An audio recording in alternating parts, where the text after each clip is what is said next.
Am I the astronaut for refusing to share my vacation home with my in-laws for 6 months after they sold their house without consulting me? I can't wait. Background: my husband, 35 male, and I, 33 female, have been married for 5 years. We own a beautiful vacation home on the beach that we built ourselves and use throughout the year.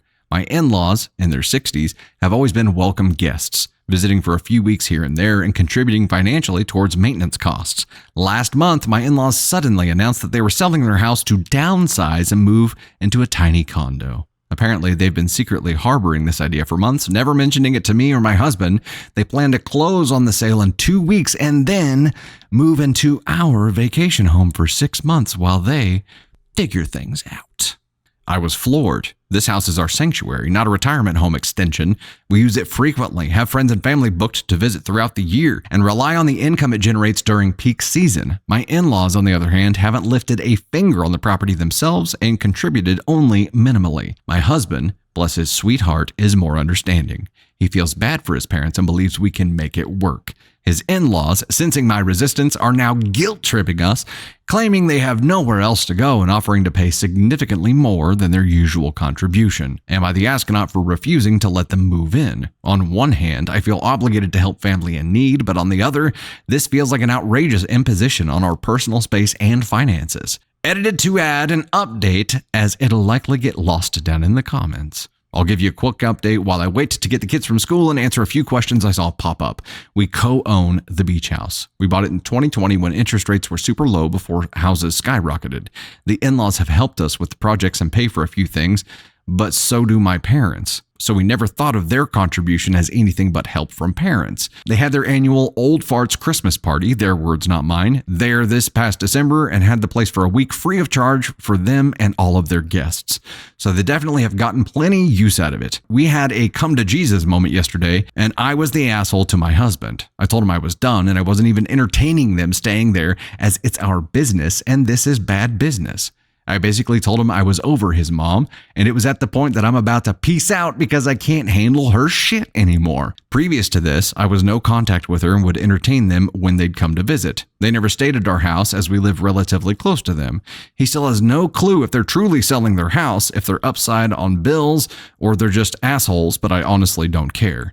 My parents are immigrants and own a restaurant and have worked their asses off to create a fantastic life for me and my siblings. They also taught us the value of money and working hard for the things that we have. The vacation home was bought cheap, but 90% of the renovations were done by me during my free time. Renovations are my true love. Nursing pays the bills. I love it too, but it doesn't fill up the creative cup.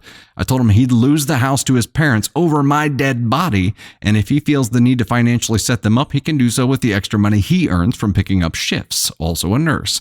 Basically, I told him their failure was not an emergency on my part. They have always kept up with the Joneses and spent exorbitantly.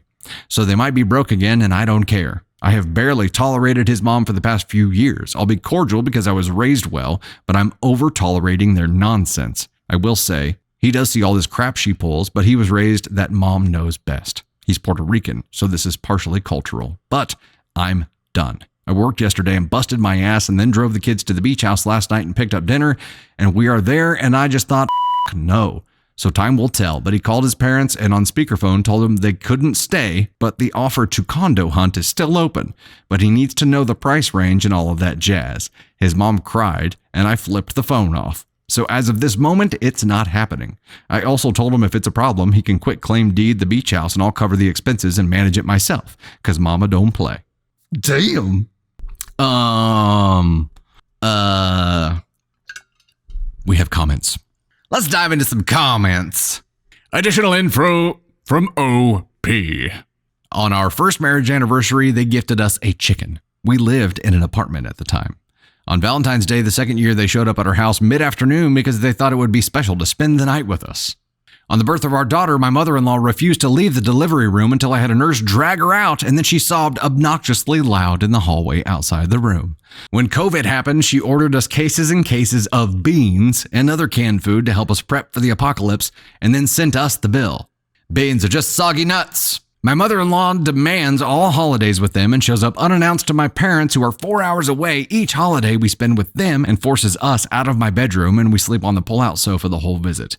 My mother-in-law demanded my husband go to her house last year to fix something on our daughter's birthday and then kept him there till after the birthday party was over and then had a birthday party she planned for my daughter at her house the next day.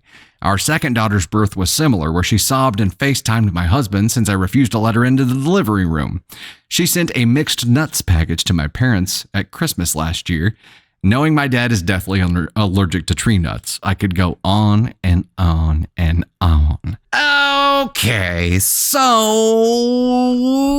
mother-in-law is playing the game of control, and OP/mama isn't having it. In this specific instance, the question is, am I the astronaut for refusing to share my vacation home with my in-laws for 6 months after they sold their house without consulting me? Hell no. Hell no. They can't just expect you. Wow, that's moving real slow. Real jumpy there. They can't just expect you to just accommodate them. And now the shitty part is now it's a matter of, well, they have an extra house. They won't even let us stay in their extra house, and it's an emergency. It's not an emergency. You decided to sell your house without a plan. And it's not an extra house. It's a business. They generate income off of this house. Now, they said that they were willing to contribute significantly more, and I don't want to lose that in all of this analysis because, as OP says, there are two sides to this, right? There's the financial side of it, and there's the personal boundary side of it. If they're willing to contribute significantly more, that could negate the financial side of this. If they're willing to pay what patrons pay when you Airbnb this or VRBO or whatever you do, I can't imagine they'd be willing to pay that. But if they're willing to essentially cover what your opportunity cost for not having it available for that, then it does negate that side of it. The boundary side of it still very much exists. And as you detailed throughout all of the other examples here, it is a very, very predefined problem. So here is his grandma's play to be like, I'm going to see how much control we can really have. And Angel makes a comment here and says they won't move out. They won't. They won't. Freckles, you say your issue is that they co-own husband and wife. Not with the parents, not with either set of the parents. Husband and wife co-own. And she said that he could quit claim deed it if he didn't want to be the one that said no. If he wanted to wash his hands of the whole thing, he could quit claim deed it. She would handle it herself. So she's offering to release him from the obligation of being tied to the house at all, tied to making decisions. But this is one of those things where it is letting this happen requires 2 yeses. If you don't have 2 yeses, you have a no.